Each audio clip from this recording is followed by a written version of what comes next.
de forma contagiante, como ele tem feito aqui. A gente realmente tem de bem dizer o nome do Senhor, porque ele tem nos visitado e ele tem nos abençoado de forma impressionante, com a sua presença, com os seus milagres, com a sua cura, com a sua palavra. Então, nós somos muito gratos ao Senhor, porque o Senhor tem nos visitado com sua misericórdia, bondade, com a sua paz e com a sua salvação, a sua tão grande salvação, como diz as Escrituras Sagradas. Sempre haverá aquelas pessoas que vão atacar, primeiro porque não conhecem, segundo porque acham que tudo que é diferente deles não é bom, como se eles fossem um padrão da bondade e da fé. Então, sempre vai haver isso, não adianta a gente entrar em crise, porque, assim, mas que fique bem claro que nós somos uma comunidade diante do Senhor Jesus e pronto. E respondemos para Ele, e o honramos, e o exaltamos, e vivemos para a sua honra e para a sua glória, e anunciamos a sua tão grande salvação. Bom, agora, algumas pessoas que acham que elas é que dão o tom do que o Senhor deve ser e fazer. Mas é o contrário, né? É o Senhor que dá o tom, não é a gente. Então, tá bom, né? Bom, esta semana perdemos o Hermeto Pascoal, então eu quero deixar claro aqui a nossa tristeza. Um dos maiores gênios da música mundial, a música brasileira por excelência, mas assim, quem tem cacife para falar isso é o Fernando, não sou eu, mas assim, era impressionante. Eu que acompanhei a carreira do Hermeto por muitos anos, fazendo questão de ouvir tudo que ele fazia e de assistir todas as vezes que ele aparecia, eu ficava estarrecido, assim, eu não ficava só impressionado, eu ficava estarrecido, dizendo, não é possível que tenha um ser humano capaz de fazer isso aí, com um ouvido desse, com uma melodia dessa, é uma coisa... E aí a gente vê Deus. A gente vê Deus, a gente diz... o Senhor, essas horas, olha para cá e diz, valeu a pena. Olha aí, ó, olha o que nós fizemos, valeu a pena. Então, o país lamenta a morte de um dos seus maiores artistas, maiores músicos, extraordinário, e sou grato a Deus por ter vivido na mesma época e assistido tantas vezes como assisti, e ter sido abençoado tantas vezes quanto fui. Então, que o Senhor continue a levantar talentos, não só aqui, mas se ele levantar talentos aqui no nosso país, a gente não vai ficar chateado com ele, ele pode levantar mais talentos aqui, que está tudo bem. Mas que ele continue levantando talentos, homens e mulheres, que fazem a gente ver um pouco da glória dele. Isso é maravilhoso. Bom, também tivemos uma semana de justiça, graças a Deus. Então, nós somos muito gratos ao Senhor, porque aqueles que cresceram no período em que eu cresci, jamais imaginaram que um dia iriam ver a justiça. Jamais. Então, nós somos muito gratos a Deus por isso e a gente não tem ideia do que isso representa no mundo hoje. E é bom que tenhamos sido nós a contribuir com isso. Bom, esses são motivos de alegria. Claro que eu sempre poderia falar dos 4-1 sobre o Internacional, mas isso eu vou deixar para depois, né? Isso aí eu vou falar só para os palmeirenses mesmo, essa turma mais feliz do mundo.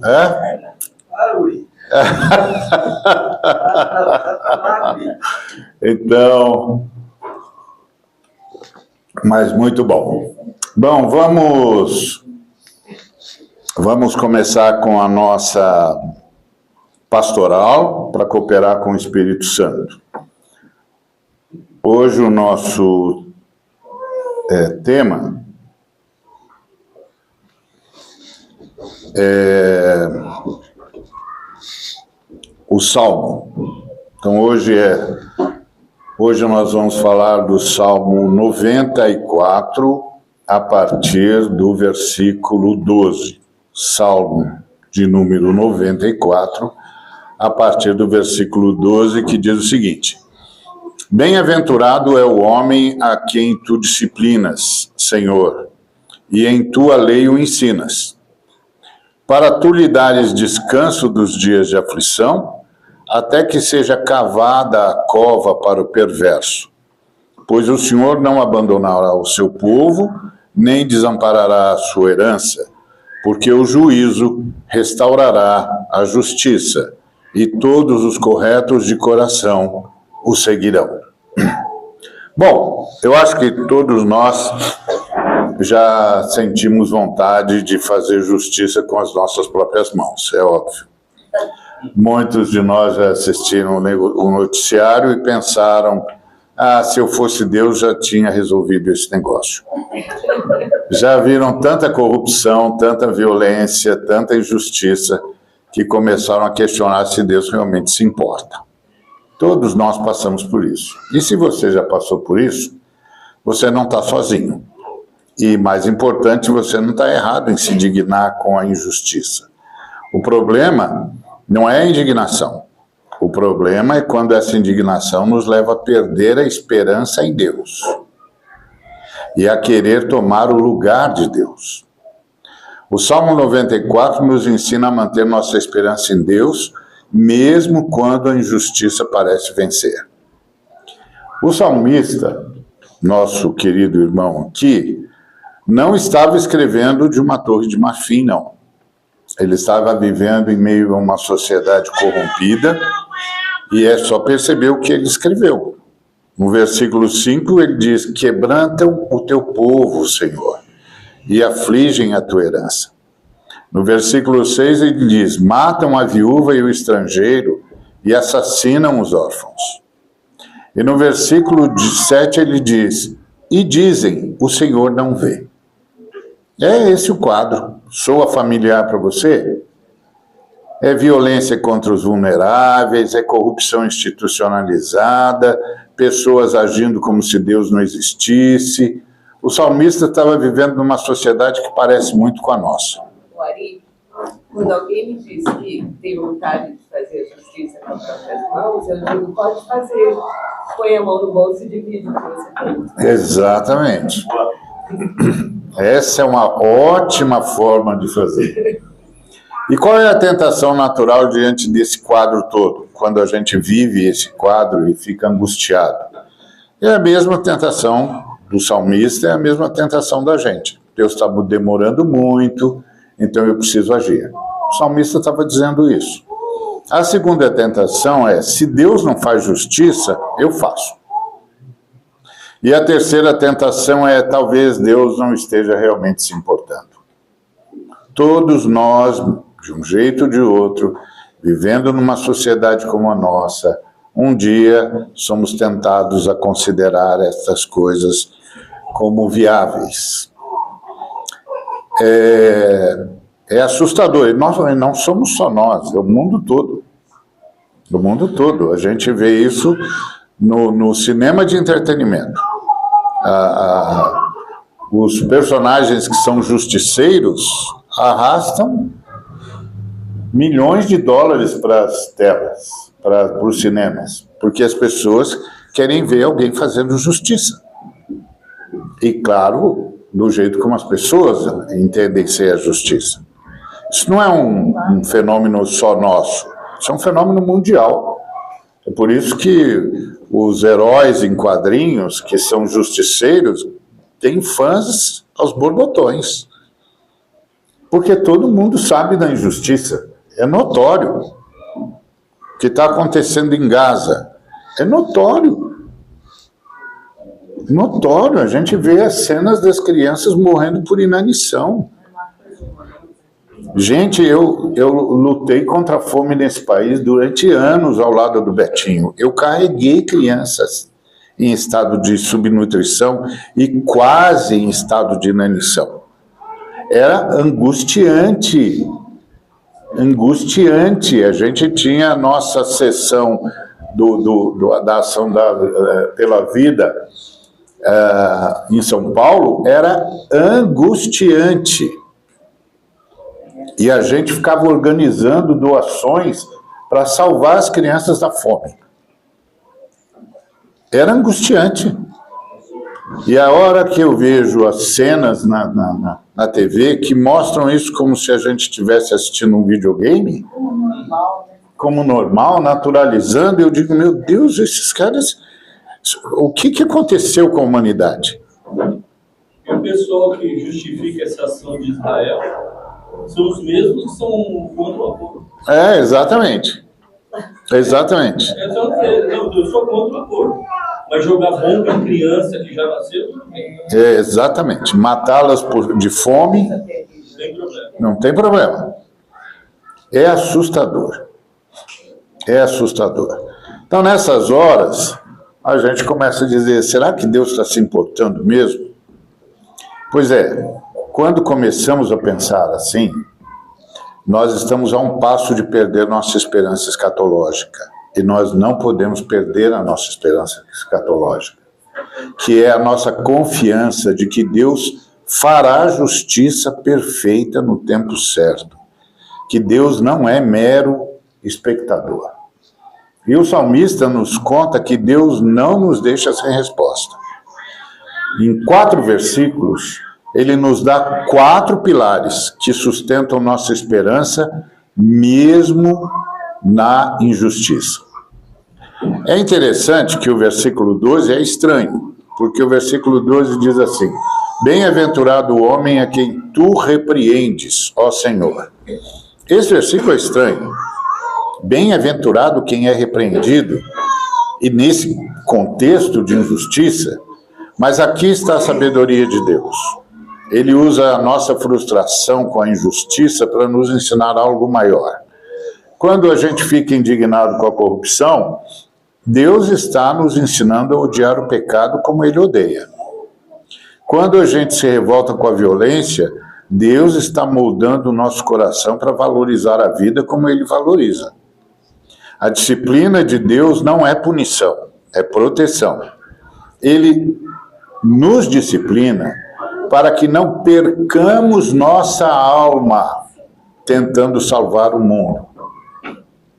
Ele nos disciplina para que não percamos a nossa alma tentando salvar o mundo com as nossas próprias forças. Como diz o texto, a quem ensinas a tua lei. A palavra de Deus é nossa bússola ético-moral. Ela nos ensina não apenas pelo que lutar, mas como lutar. A Bíblia nos ensina, primeiro, mesmo que a gente não goste, a amar os nossos inimigos, mesmo os corruptos. A buscar justiça através de métodos santos. A trabalhar pela transformação sem comprometer nosso caráter. A manter a esperança mesmo quando a gente não vê resultados imediatos. É como um GPS espiritual. Quando estamos perdidos na raiva e na frustração, a palavra nos reorienta para o caminho certo. Porque o texto diz, para lhe dares descanso dos dias maus, até que se abra a cova para o perverso. Então, não podemos perder a esperança escatológica. Isso é extremamente importante. A gente não precisa carregar o peso de resolver todos os problemas do mundo. Deus oferece descanso para a gente. Paz interior. Não é preguiça, não. É paz interior. E esse descanso tem duas partes. O descanso presente, que é paz interior mesmo em meio ao caos. Paz interior mesmo em meio ao caos. E a gente percebe o caos. E o descanso futuro, a certeza de que Deus vai resolver tudo no tempo certo, que Deus não é mero espectador. Eu me lembro quando meu pai teve de fugir para o Rio de Janeiro, porque os amigos dele, que eram gente lutando para ter luz elétrica em casa e para ter ônibus, foram acusados de subversivos e começaram a ser mortos. E aí minha mãe disse para o meu pai: foge, vai embora, porque eles virão atrás de você também. E meu pai era um carpinteiro. E ele dizia: mas tudo que a gente está fazendo é lutando por luz elétrica. Porque o nosso bairro não tem luz elétrica.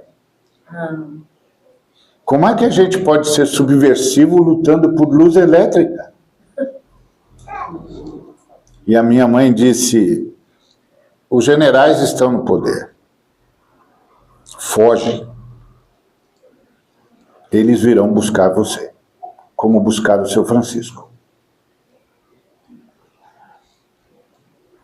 E todos nós, eu e as minhas irmãs, assistindo aquilo, com aquela sensação de que isso nunca vai mudar.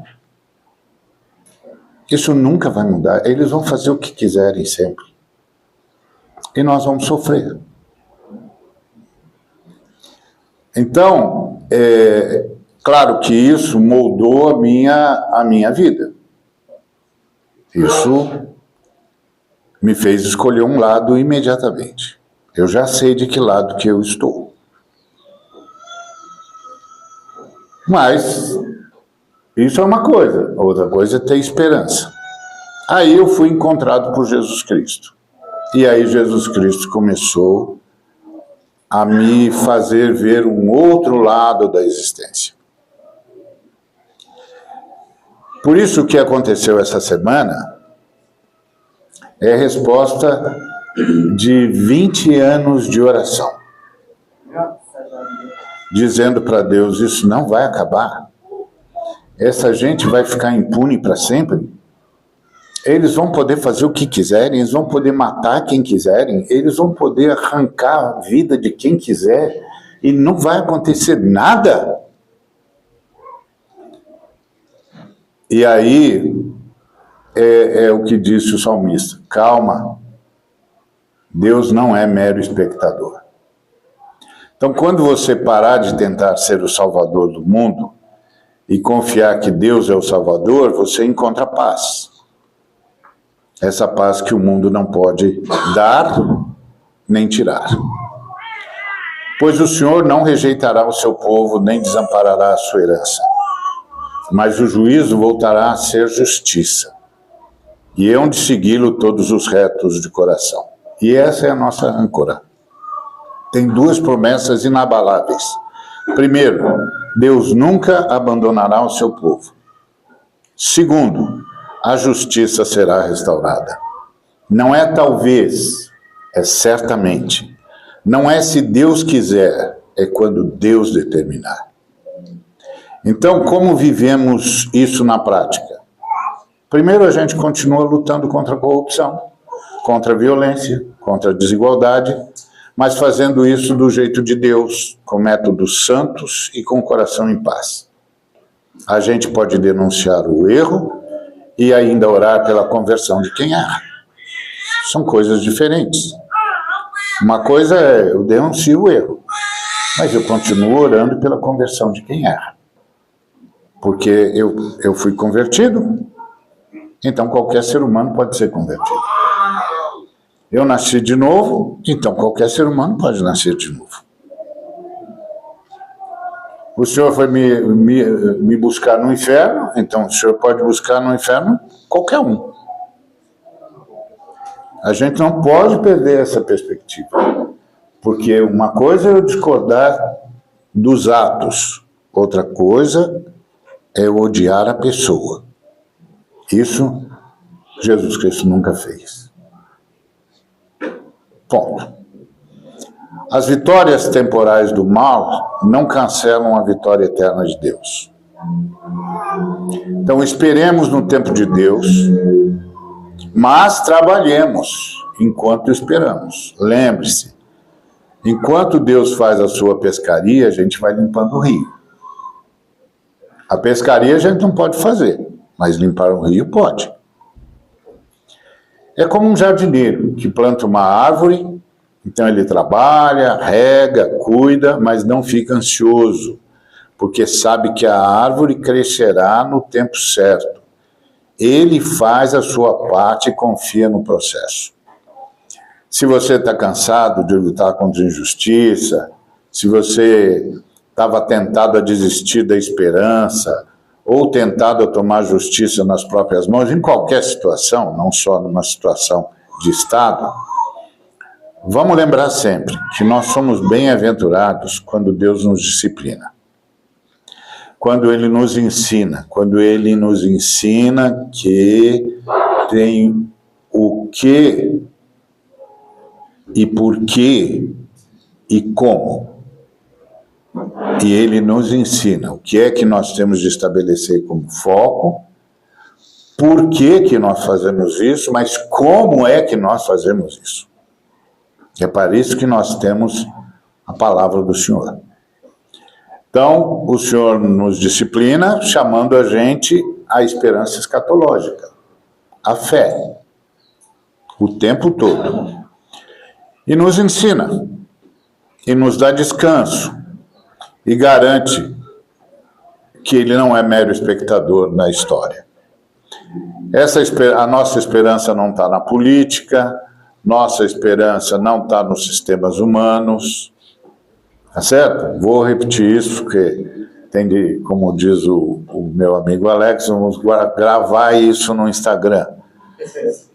Nossa esperança não está na política, não está nos sistemas humanos, não está na nossa capacidade de resolver tudo, mesmo porque nós não a temos.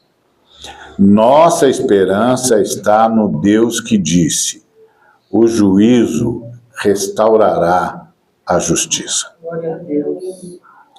Devemos orar entregando a Deus nossa indignação, nossa frustração, nosso desejo de justiça e pedindo que Ele nos dê sabedoria para trabalhar por seu reino, com os métodos do seu reino. Amém? Amém. Que o Senhor nos ensine a odiar a injustiça como Ele odeia, mas a amar os injustos como Ele ama. Que nos dê sabedoria para trabalhar por justiça sem perder nossa esperança nele. Que nossa vida seja um testemunho de que ainda cremos que o Senhor fará as coisas novas que Ele prometeu. Amém? Amém. Em nome de Jesus.